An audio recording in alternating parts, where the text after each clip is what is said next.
Welcome to the Deep Dive, where we sift through, well, a mountain of information, extract the most powerful insights, and present them in a way that's anything but a textbook.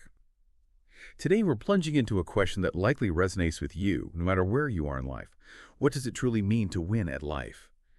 It's a question that, it evolves, but that underlying quest for meaning, that seems pretty constant. For so long, society has presented us with a very clear, almost prescribed script for success. You know the narrative, right? Relentless career progression, accumulating as much wealth as possible, chasing status, striving for what looks impressive on a resume or in a bank account. Our sources, particularly one called Redefining Success, really illustrate this pervasive pressure. From a surprisingly young age, we're kind of indoctrinated into this idea. Set ambitious goals, pursue prestigious careers, maximize your earnings. And this creates an inherent, almost suffocating pressure. It implies there's only one universally acceptable path to a fulfilling life, a path that often demands sacrificing personal well-being for, well, professional gain. This brings us to a really compelling concept explored in our source: how to escape the matrix and get rich, the idea of the matrix itself. Now, this isn't sci-fi fantasy, okay? It's a powerful metaphor.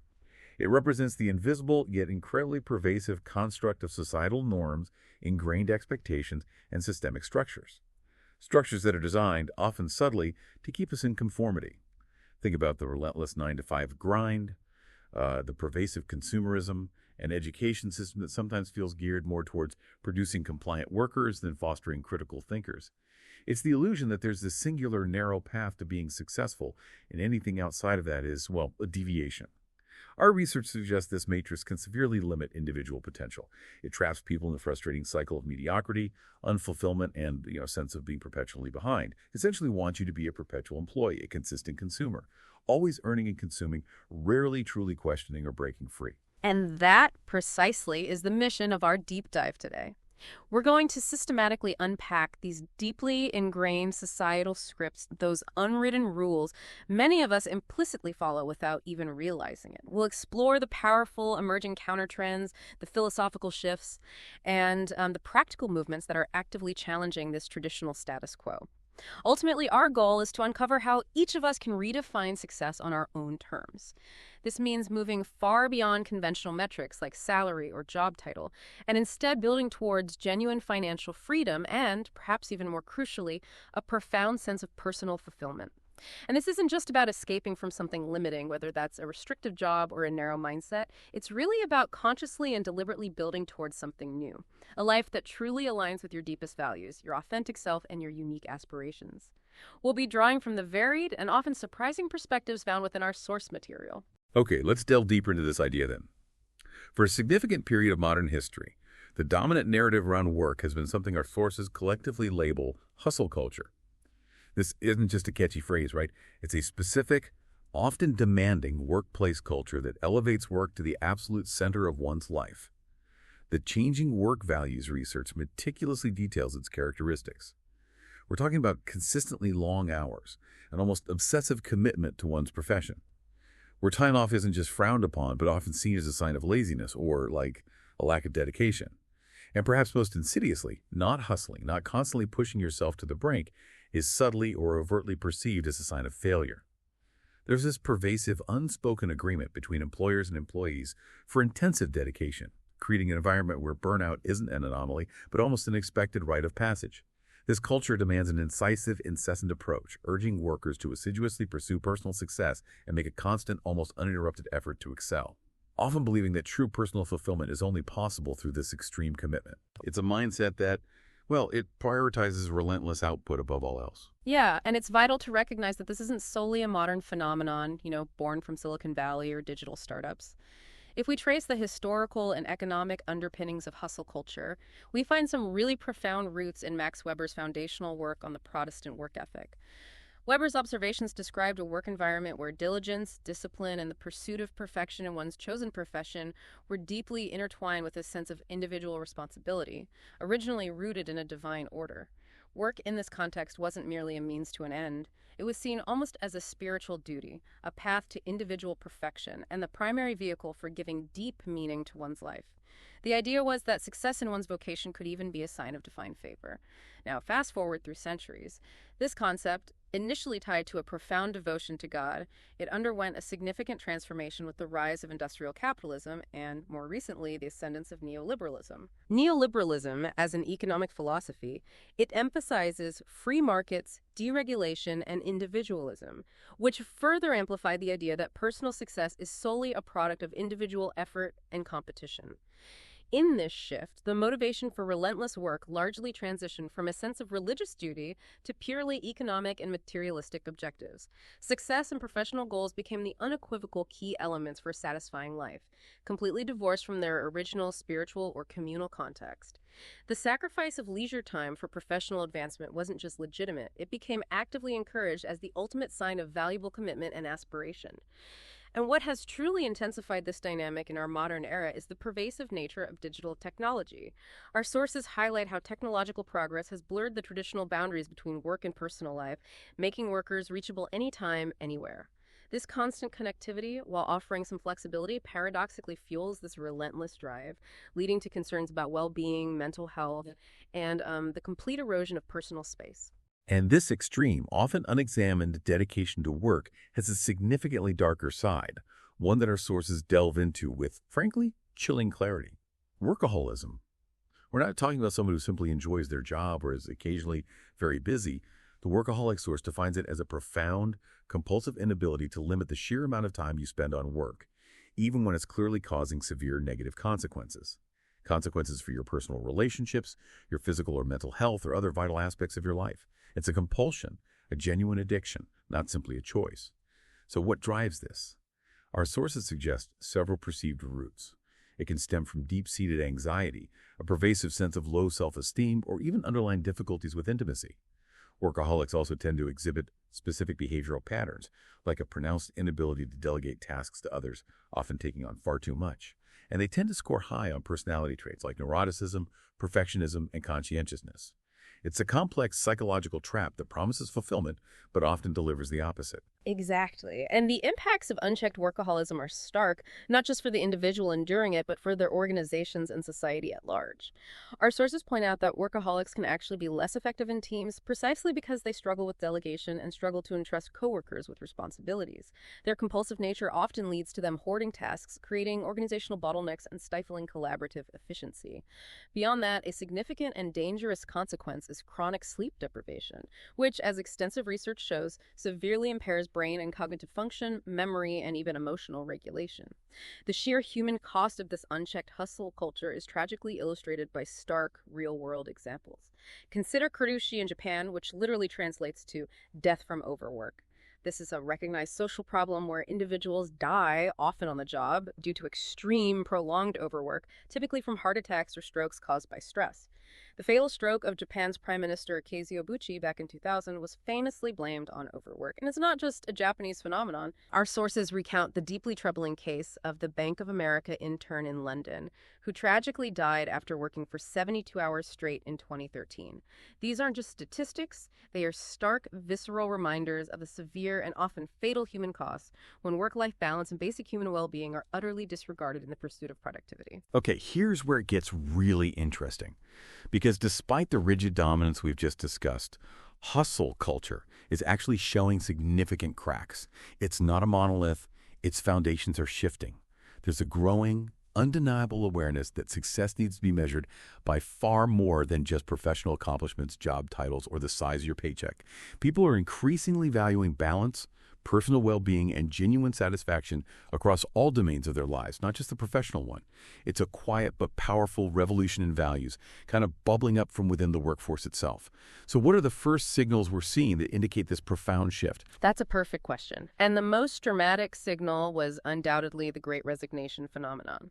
It first exploded, particularly in the U.S. during the peak of the COVID-19 pandemic, and quickly rippled across the globe. We observed unprecedented numbers of workers abandoning their jobs, often without immediate alternatives lined up, driven by a profound search for greater well-being, meaning, and a better alignment of their lives and work. The pandemic itself acted as a massive involuntary catalyst. Our sources describe widespread pandemic-related epiphanies as people, during periods of isolation and with the sudden advent of remote work, had this unique and unprecedented opportunity to pause, reflect deeply on their careers, and fundamentally reassess their priorities. They gained entirely new perspectives on what truly mattered to them, leading many to seek jobs they perceived as more fulfilling, more meaningful, or simply more conducive to a balanced life. To put some numbers to this, in 2019, typical U.S. workforce resignation rates hovered around, 2.3%? Amidst the uncertainty of 2020, that dipped to 1.5%. But then, by mid-2022, it surged dramatically to a 3% turnover rate. That's a surprisingly rapid growth that defied purely economic predictions, strongly indicating a deeper, values-driven shift at play. And this is where we really challenge a common assumption, one that I know many of us, myself included, might have made. You might assume, quite naturally, that salary was the main driver behind this mass exodus, right? That people were simply chasing higher paychecks. But our changing work values research presents a truly surprising and frankly counterintuitive fact. Compensation actually ranked only 16th among the various factors influencing employee turnover. That's right, 16th. So if salary is the 16th driver, what does that tell us about the true cost of a toxic workplace? Huge. The research revealed that a toxic workplace culture was an astonishing 10.4 times more likely to contribute to turnover compared to issues with compensation. This isn't just about turnover. It speaks to a profound misallocation of human potential, where even high salaries can't retain talent if the environment is bad. Other significant factors that trumped pay included a pervasive lack of advancement opportunities, employees feeling consistently disrespected or undervalued by their organization and managers, and rigid, inflexible work schedules. This suggests a monumental shift in what people prioritize. The vocabulary of motivations is changing too, moving beyond purely financial incentives. We're seeing an emerging emphasis on things like career flexibility, a desire for organizational meaning and purpose, a sense of social responsibility from their employers, and crucially, a holistic focus on personal well-being. It's clear people are looking for far more than just a paycheck. They're seeking an environment that respects their humanity and aligns with their values. Building on that, we've observed several related phenomena that powerfully underscore this paradigm shift away from traditional hustle culture. First, let's look at boomerang employees. This is a fascinating and increasingly common trend where individuals who previously left an employer are now returning to them. In the past, this was relatively rare and often seen as a permanent severing of ties, almost like a betrayal. But post-pandemic, it has become remarkably common, with 28% of new hires across a wide range of industries in the U.S. actually being boomerang employees. This reflects a more flexible, less rigid, and less stigmatized approach to career paths, where voluntary turnover is no longer viewed as a permanent break, but perhaps as a temporary exploration. Companies themselves are also more open to rehiring former employees, recognizing their known skills and cultural fit. Then there's quiet quitting, a term that has gained immense traction. Defined by the Collins English Dictionary, it describes the practice of doing no more work than one is contractually obligated to do, often with the specific aim of dedicating more time to personal activities and pursuits outside of work. The quiet quitter still performs their basic duties and meets expectations, but consciously opts out of what are often called organizational citizenship behaviors. These are all those voluntary actions that go above and beyond basic job responsibilities, like helping colleagues with tasks outside your purview, participating enthusiastically in optional company events, taking on extra projects, or showing spontaneous flexibility. Right? The stuff that isn't technically required, but often expected. Exactly. While seemingly passive, this behavior can subtly but significantly erode a company's competitive advantage. Many modern workplaces, especially those requiring innovation and collaboration, rely heavily on employees exceeding expectations, especially in increasingly complex and dynamic environments. Our sources suggest that for the individual, this compromise can generate a subtle but persistent feeling of a lack of purpose, potentially leading to actual resignation or, more positively, to what we call quiet thriving, which brings us to quiet thriving. This concept, coined by American psychotherapist Leslie Alderman, stands in sharp contrast to quiet quitting. Rather than passively doing the bare minimum out of disengagement, quiet thriving involves actively taking specific actions and making targeted mental changes to proactively improve one's job satisfaction and personal experience. It's about finding success and well-being in a less explicit, often more introspective way. It suggests a prosperity that might not be characterized by grand external achievements or highly visible signs of success, but rather stems from profound internal satisfaction, continuous personal growth, and deeply meaningful connections within and beyond work. It's often motivated by a desire to live serenely, to not stress over the sound of the alarm clock, seeking contentment and peace in a world of constant change and uncertainty. It's about building a sustainable, fulfilling work life without necessarily chasing external validation. And underpinning some of these emerging trends, our sources bring forward David Graeber's provocative concept of bullshit jobs. These are jobs that workers themselves perceive as offering absolutely no added value or genuine meaning to society or the organization, leading to deep disaffection, alienation, and a profound sense of wasted time. When people feel their work is utterly pointless, it provides a foundational and deeply compelling reason for them to disengage, quietly quit, or actively seek something entirely different that genuinely resonates with their personal values and sense of purpose. It's a critical element in understanding why people are actively moving beyond the traditional, purely economic work ethic and demanding more from their professional lives. So if we pull all these threads together, what does this all mean? Why are these changes happening now, and why with such intensity? It's clearly not just the pandemic, though that certainly acted as a powerful catalyst. There seem to be much deeper currents at play, shifting the very ground beneath our feet. Indeed. This societal shift is profoundly connected to deeper sociological and philosophical currents that have been building for some time. The COVID-19 pandemic served as a stark and sudden reminder of our mortality, a collective confrontation with fragility. This heightened awareness of the finiteness of our existence, coupled with the inherent human aspiration for a meaningful life, triggered an urgent and widespread need for purpose. When faced with the undeniable reality of our limited time, many people experienced what our sources call a sudden repulsion syndrome, a powerful, often visceral realization that their current path or circumstances were no longer tolerable. This trauma and the subsequent desire for profound transformation pushed individuals to fundamentally reassess and actively change their lives. This perspective aligns powerfully with Zygmunt Bauman's concept of liquid society. Unlike the pre-modern world, which was often imbued with a sense of permanence and stability, our liquid society is characterized by pervasive uncertainty, precariousness, and constant transience. Nothing seems fixed or permanent. This fluidity intensifies the human search for lasting meaning, genuine connection, and real impact beyond our short individual existence. Everything important in our human experience gains relevance precisely because we are acutely aware of our finiteness. We're seeking anchors in a fluid world. And this pervasive anxiety about death, this profound awareness of our limited time, has led to a fundamental shift in priorities. Historically, especially within societies shaped by strong religious influence, the dominant perspective tended to place emphasis on eternity, focusing on the afterlife, on salvation, or on sacrificing earthly life for a future spiritual reward. But Bowman suggests that modernity has led to a crumbling of these traditional religious pillars. With that, attention has decisively shifted from an eternal future to the here and now. People are now actively seeking immediate satisfaction, profound personal fulfillment, and genuine self-realization in their work and lives, as highlighted by Inglehart's concept of post-materialist values. These values, common in affluent, secure societies, prioritize self-expression, quality of life, and personal autonomy over purely material or security-driven concerns. People want their work to offer satisfactory meaning and gratification in the present moment, not just be a means to an end for some distant, uncertain reward. Right. And beyond the immediate catalyzing impact of the pandemic, several long-term societal changes were already well in motion, acting as powerful underlying currents for this profound shift in work values. For instance, the growth of the welfare state in many developed nations significantly reduced the centrality of work for mere survival, providing a basic safety net that allowed people the psychological space to look for more than just sustenance from their jobs.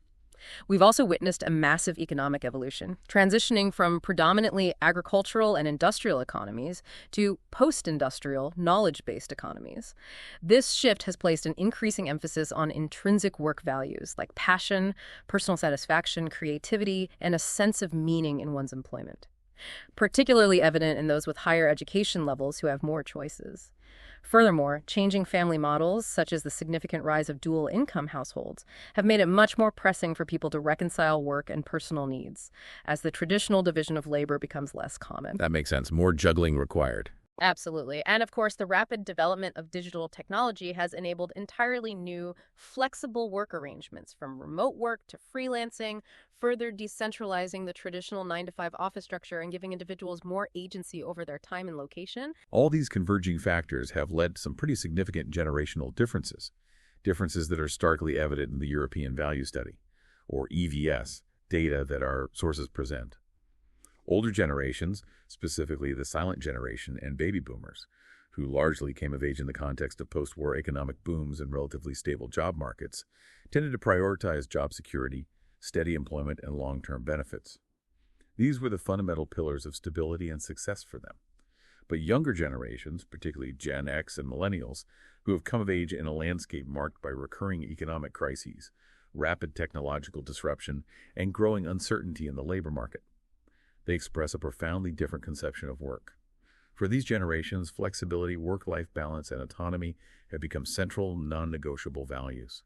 The precariousness of the labor market and the rise of new contractual forms have made the idea of a stable, continuous lifetime career far less appealing or even realistic.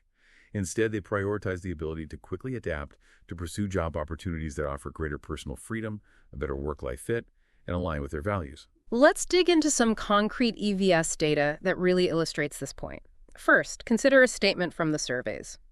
Work should always come first, even if it means less spare time. The general decline in agreement with this statement is striking, especially among millennials. In all regions surveyed, the proportion of millennials supporting the absolute priority of work is less than half of those belonging to the silent generation. Less than half, wow. Yeah. Even among Gen Xers, the support for this traditional work priority is significantly smaller than for older generations. This clearly signals a robust generational shift away from absolute work centrality towards a more balanced view of life. Secondly, let's examine what people consider important in a job, specifically good hours and achieving something. The importance placed on good hours has significantly increased across generations, and this trend is particularly pronounced in higher work-intensity European regions and among younger cohorts. The biggest shift in valuing good hours took place between 2008 and 2017, which notably spans the period of the global financial crisis. Interesting timing. Right, perhaps reflecting how economic pressures further highlighted the importance of work-life balance. For instance, in mid-high-intensity regions, baby boomers in 2017 valued good hours almost as much as millennials did in lower-intensity regions, demonstrating a widespread and cross-generational shift in this value. Similarly, the rise in people valuing achieving something in a job, meaning finding purpose, meaning, and a sense of accomplishment in their work, is a clear upward trend across all regions and generations. The pace of change here also accelerated significantly between 2008 and 2017. While there are some regional nuances, the generational gap in valuing meaningful work appears smaller in regions where work is already more intense, suggesting a shared, almost universal appreciation for impactful and purposeful work. Overall, the EVS data unequivocally shows that younger generations, socialized to pursue personal growth and fulfillment, are increasingly rejecting the old, relentless hustle culture. They are opting instead for approaches that prioritize holistic well-being and a broader idea of self-realization that extends far beyond work itself. They are demonstrably less willing to sacrifice their happiness and personal lives for stable but ultimately unrewarding jobs.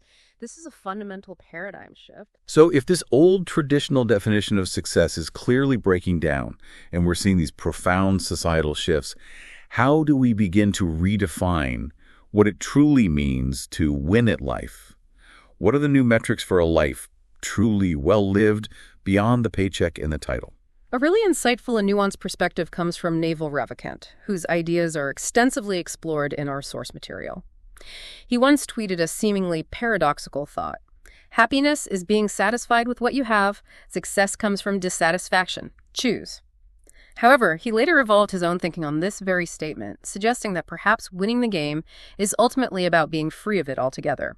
He outlines two distinct paths to happiness. One, actively satisfying all your material desires, or two, cultivating a state of desiring nothing in the first place, much like the ancient philosopher Diogenes, who famously lived in a barrel. Naval admits he chose the path of material success first, primarily aiming for financial freedom through wealth, which he felt was a more realistic and actionable path for him than strict asceticism. For him, the ultimate reason to win the game of wealth and success is to eventually be free from the compulsion to play it, to get bored of it, or to simply play for the pure joy of it without the inherent need to win or prove anything. It's about optionality. That distinction makes so much sense and it resonates deeply. Naval truly drives home a core practical point. Money solves money problems. It's a very pragmatic truth. Money can undeniably eliminate many sources of stress and hardship. While earned money absolutely brings a profound sense of pride, confidence, and tangible accomplishment, which he fully acknowledges true, lasting deep happiness isn't something you can simply buy or accumulate. He even references a compelling study, which he admits might be apocryphal, about lottery winners and accident victims returning to their baseline happiness within 2 years, regardless of their dramatic change in circumstances. Yeah. The powerful takeaway isn't that money doesn't matter, but that the initial surge of happiness or relief it provides tends to be fleeting. Critically, he emphasizes that suffering isn't the point of the journey. The result is, if you're merely suffering through something, grinding it out relentlessly, you're missing the entire point, because 99% of life is the journey, the process, the daily experience. You have to find a way to enjoy it, or at least find meaning in the struggle.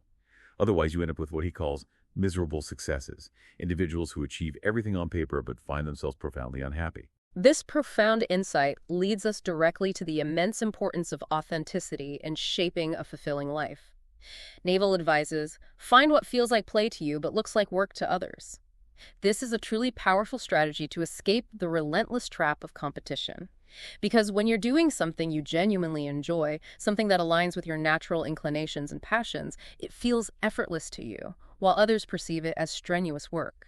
As a result, you'll naturally outperform those who are merely pushing through, trying to force themselves to do something they don't love. Success, then, doesn't come from sheer grit alone, but from productizing that natural enjoyment and inherent talent. This contrasts sharply with grifting, pretending to believe something or pretending to be someone you're not, purely for external gain or public approval. Our sources warn that public figures, for instance, can get trapped by their past words and become puppeted by a person you aren't, driven by a paralyzing fear of changing their opinions or appearing inconsistent in the public eye. Right, that fear of looking like a flip-flopper. Exactly. This powerfully echoes Ralph Waldo Emerson's famous line, "Foolish consistency is the hobgoblin of little minds." True authenticity allows for error correction, intellectual growth, and genuine self-expression, fostering a life that is truly your own.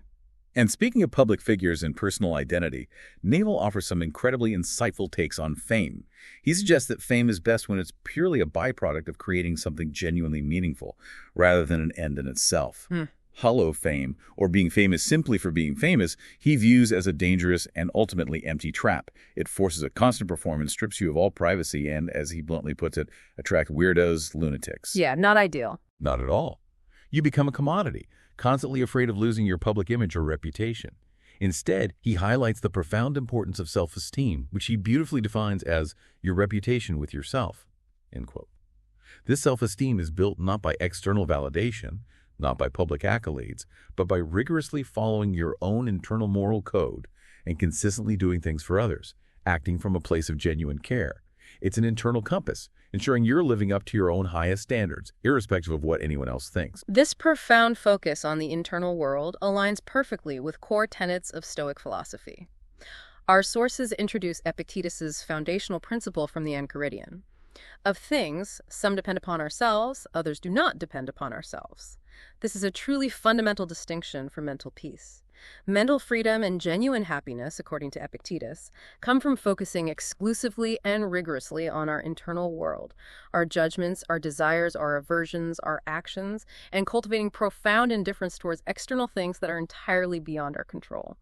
The powerful and liberating idea here is that judgments, not things, disturb people. Okay, say more about that. Well, for example, death itself isn't inherently dreadful. It's our judgment about death, our fear or aversion to it, that causes distress. By mastering our judgments, by understanding what is truly within our power, our thoughts and reactions, and what is not external events, we can cultivate a deep, unshakable inner peace regardless of external circumstances, freeing ourselves from anxieties about things we cannot change. This Stoic idea connects directly to escaping what Naval calls status games. Historically, status was often a zero-sum game. For one person to rise in the social hierarchy, another had to fall. It was a fixed pie. But in modern society, wealth creation, especially through the scaling of products and services that benefit many, is largely a positive-sum game. It's infinite. You can create immense abundance without diminishing anyone else's share.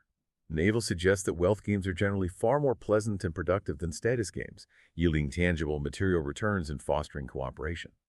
Yet the ingrained human desire for status persists, a deeply biological and evolutionary pull that often overrides rational thought, even for those who are already immensely wealthy. The profound challenge for each of us is recognizing which game we're truly playing.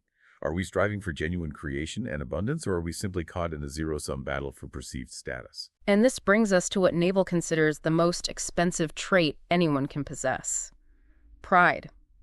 He unequivocally calls it the enemy of learning because proud individuals often operate under the belief that they already possess all the answers. This mental rigidity prevents them from correcting themselves, from admitting mistakes, especially publicly, and fundamentally stops them from growing and adapting. Why is it expensive? It's expensive because you keep paying for it, getting stuck in suboptimal situations, resisting necessary changes, instead of being willing to reset and climb higher. Our sources provide the powerful and compelling example of Elon Musk, who, after making a substantial $200 million from the sale of PayPal, famously reinvested almost all of it into his ambitious ventures, SpaceX, Tesla, and SolarCity. He even had to borrow money for rent at one point, demonstrating an almost audacious willingness to risk everything. This illustrates the quintessential entrepreneurial mindset. Being willing to discard past successes, to start fresh, to go back to zero if necessary, in order to create something truly great and transformative. This willingness to shed ego and past achievements for future potential is a hallmark of true innovation and personal evolution. Naval also offers profound insights on anxiety, which he astutely observes is often a dominant emotion in the 21st century. He views stress and anxiety as fundamentally stemming from conflicting desires. For example, the internal tug-of-war between wanting to be liked and wanting to do something selfish, or the dread of going to work, coupled with the undeniable need for money. Yeah, that internal conflict. Exactly. The profound solution, he suggests, is to identify the root cause of this conflict. You either consciously pick one desire and accept the perceived loss of the other, or at the very least become acutely aware of the conflict itself. To unravel persistent anxiety, he suggests simple, yet remarkably powerful techniques. Sitting with the uncomfortable feeling and trying to pinpoint its exact cause. Writing down possible reasons in a journal, engaging in practices like meditation, or even just taking long reflective walks.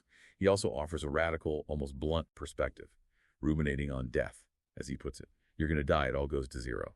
Sure. If everything ultimately ends, if all worldly concerns eventually dissolve, what's there to truly stress about in the grand scheme? It's a brutally honest, yet incredibly grounding thought that immediately puts current anxieties into a stark and often liberating perspective. To reiterate and expand on Naval's profound point, he consistently emphasizes that for many of our perceived problems, most problems aren't real. They're often narratives we create in our minds. While physical pain and genuine hardship are undeniably real, a significant amount of human emotional energy is tragically wasted on unnecessary problems that exist purely due to our interpretation of them, our internal stories, and our attachment to outcomes beyond our control. A rational and truly liberated person, he argues, should cultivate indifference toward things out of their control. This means actively avoiding the modern trap of doom scrolling, obsessing over global issues that are beyond your immediate influence, or getting caught up in the drama of others. His powerful, almost provocative question summarizes this perfectly. Your family is broken, but you're going to fix the world. Oof, that's direct. It is. The implication is clear. Start by fixing your own life, by nurturing your own well-being and relationships. Be holistically selfish in the best possible sense, focusing your finite energy and attention on what you can genuinely impact, thereby avoiding the pervasive trap of settling for a life of mediocrity and external distraction. Okay, now for the actionable insights.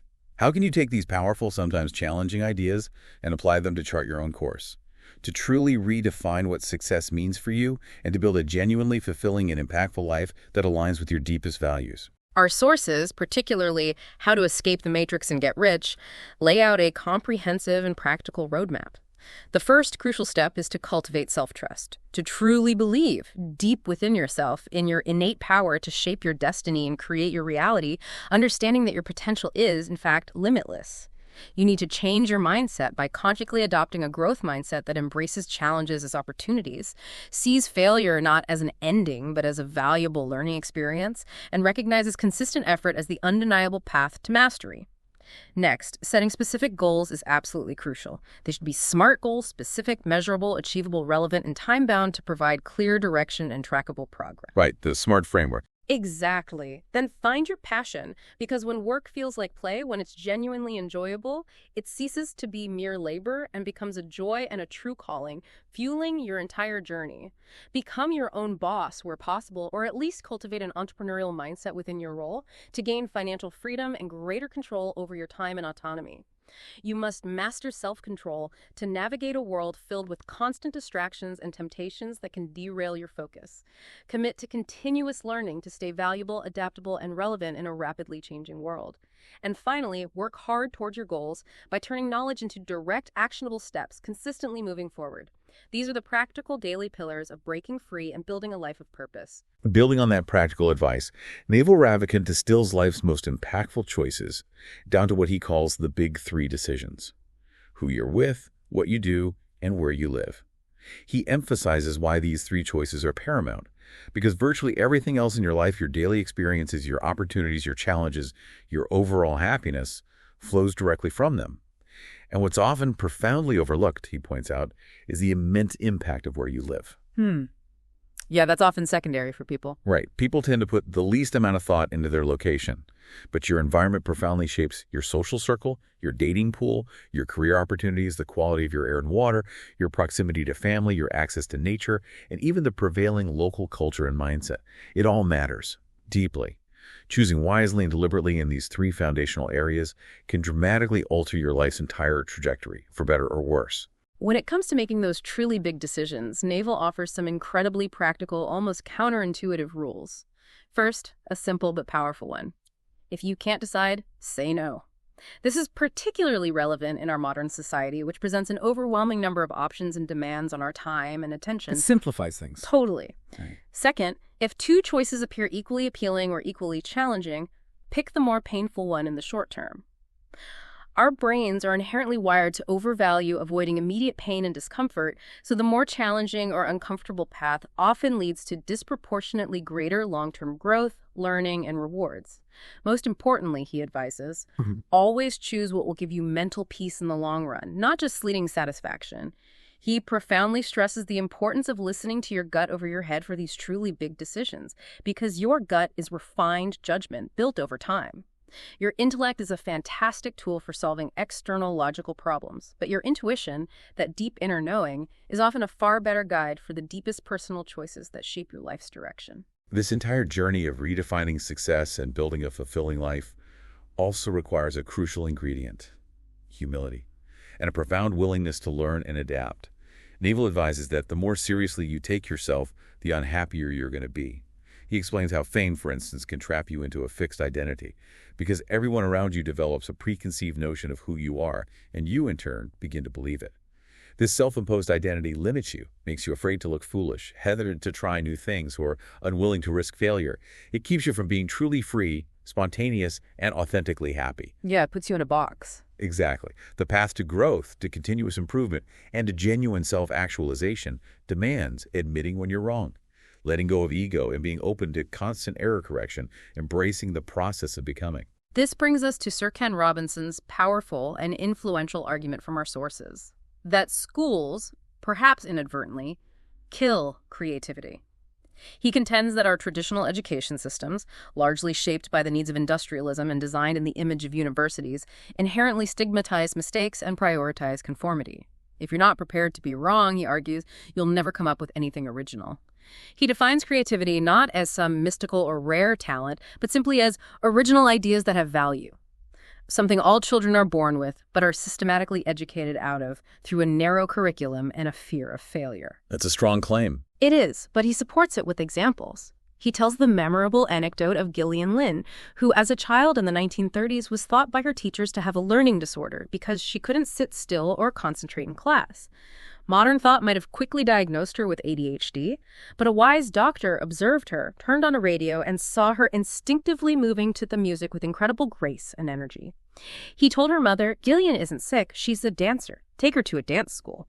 She did, and Gillian Lynne went on to choreograph some of the most famous musicals in history, including Cats and Phantom of the Opera, becoming a multimillionaire and bringing joy to millions globally. This illustrates powerfully that intelligence is diverse, visual, auditory, kinesthetic, musical, and so much more in dynamic, not confined to academic subjects or standardized tests. We squander immense human potential by not recognizing, nurturing, and valuing these different forms of brilliance. To bring all these actionable insights together, Naval offers a final, incredibly profound piece of wisdom for charting your course. Play long-term games with long-term people. This is fundamentally about understanding the immense power of compound interest in all aspects of life, not just money. Whether it's the growth of wealth, the deepening of relationships, the accumulation of knowledge, or the improvement of health, all significant and lasting returns come from this compounding effect over extended periods. It's that slow, steady build. Exactly. He contrasts this with short-term games, where people are simply cutting up the pie, fighting over existing resources instead of baking it together, creating new value collaboratively. When you constantly switch industries, change locations, or move between social groups, you're essentially starting over from scratch each time. You lose the immense benefits of accumulated trust, established goodwill, deep shared understanding, and synergistic momentum that come from sustained, deep engagement and collaboration. The key, then, is choosing ethical partners, whether in business or personal life, and cultivating environments where people are committed to the long haul, working together to make the pie bigger, rather than just fighting over slices. It's about building lasting value. So we've taken a deep dive today into the changing landscape of what it means to work and, more broadly, to truly win at life. We've journeyed from the inherent pressures of traditional hustle culture, where work often dominates everything, to the liberating potential of a redefined sense of fulfillment. We've seen how profound underlying societal shifts, powerfully catalyzed by events like the recent pandemic, are pushing us to question traditional metrics of success and instead prioritize well-being, authenticity, and personal meaning above all else. It's abundantly clear from our exploration that you, the individual listener, possess the profound power to shape your own destiny and create a life that aligns with your deepest values. Rather than simply conforming to the expectations society might impose, the right to preferred work is truly emerging. Work that aligns with personal aspirations, fosters individual well-being, and recognizes that a truly fulfilling life extends far beyond a mere paycheck or a job title. This is a powerful shift, putting agency back in your hands. So, as you reflect on this deep dive, consider this provocative thought. Given these profound insights into changing work values, the rapid and transformative advancements we're seeing in artificial intelligence and evolving global demographics, what will meaningful work truly look like in 20 years, and how can we, starting today, prepare ourselves in future generations not just to find it, but to actively create it?